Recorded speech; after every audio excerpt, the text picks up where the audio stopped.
Hi, and welcome to Tune In Tuesday. So, we're in this series of learning about personal self-care. So, today our topic is emotional. And emotional self-care is vital to women, to men, to everybody, but especially to those that are caregivers and that are moms. So, here we are, we're talking about emotional care. So, what is it that you do for emotional care? Do you have a spouse and but most likely a good friend that you can talk to, that you can let down a little bit, that you can share your burdens with? I hope you do.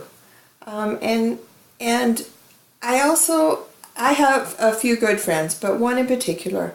It's not just about, we don't just rag and nag and pour our guts out, which we do that. But we also are uplifting to each other and kind of challenging to each other. So to think about what is some of the good things, and we share the joys as well as some of the heartaches. So really important to have a friend that you can dialogue with and talk things out. If you don't, try and be that friend that you would want to have in your life. So look to make some new friends then. And if being a friend, if you don't have a friend close by that you can do that with, maybe you have one virtually that you can, or maybe you can just talk out. As women, we talk out our problems. And that doesn't mean we're asking anybody to solve our problems, but we talk them out. And so even recording your problems and just verbalizing them can release them emotionally enough to be able to bring them down from being up here to bringing them down to notches so they aren't so intense. Now, as far as other emotional care techniques, I like journaling. Many people have recommended journaling.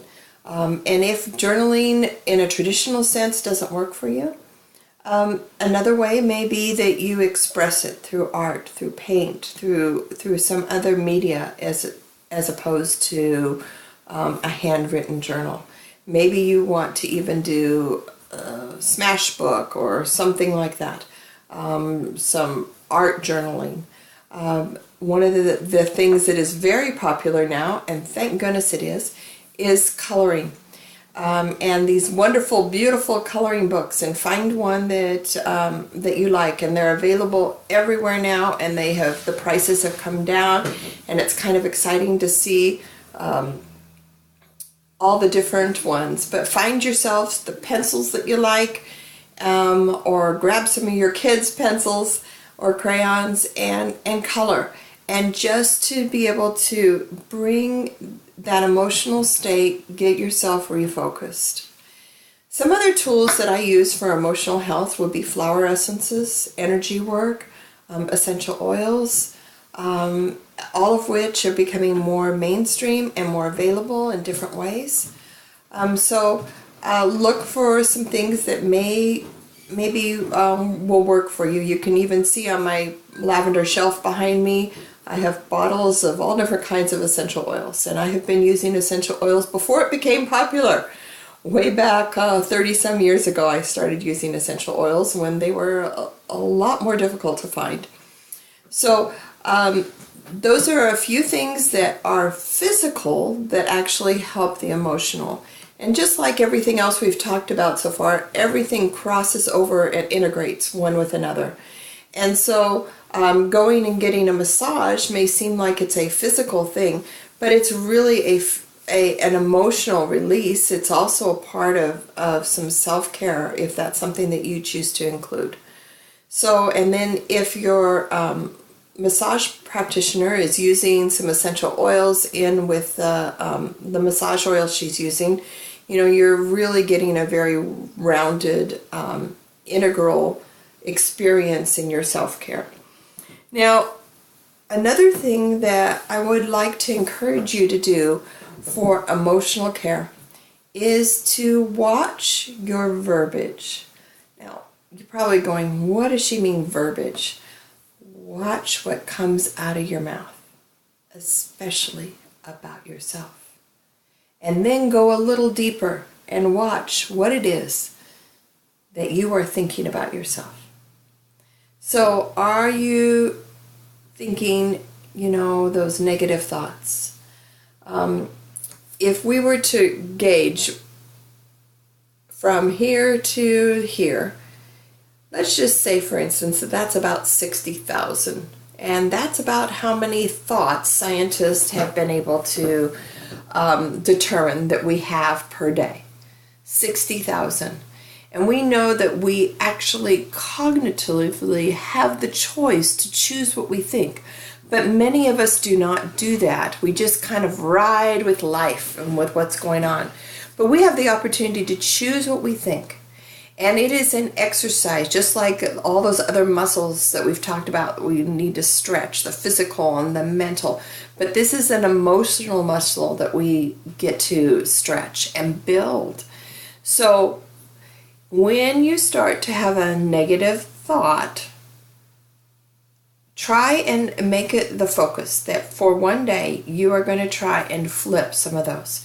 So even out of our 60,000 thoughts that we have a day, if we can even just convert some of those into positives, it will be better than what we have been doing. So look at some of the thoughts that you've had about yourself, maybe even write them down in a flipping form. So if you have a thought that is unkind or critical of yourself, write it down, not the negative one, but write it in the flipped form.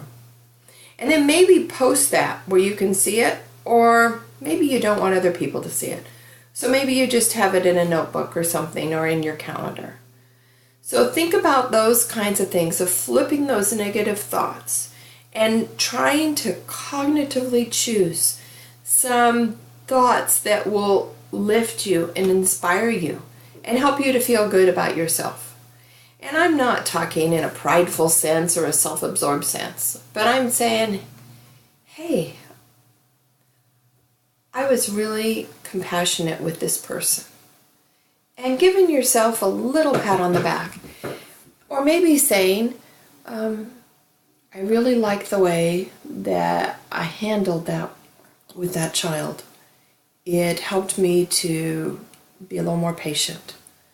And it also helped me not to be the doormat.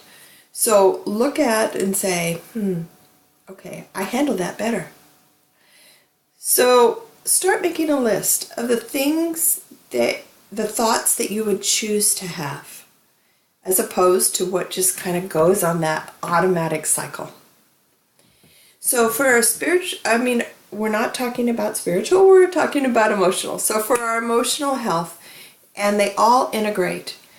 So focus on some emotional calm. And by that, just take a minute, and maybe two, away where you're driving, or just tell everybody you just need a couple moments so that you can get reconnected to your emotional being, to that emotional health that is going to help you to be strong, that's going to strengthen your heart and lift your soul. And look at those 60,000 thoughts and try and cognitively choose one or two that you're going to write down in a flipped form. So, thank you for joining us on Tune In Tuesdays. I hope that this has been a little bit of a help and encouragement to you to take some time this week and work on your emotional health. And have a fabulous week.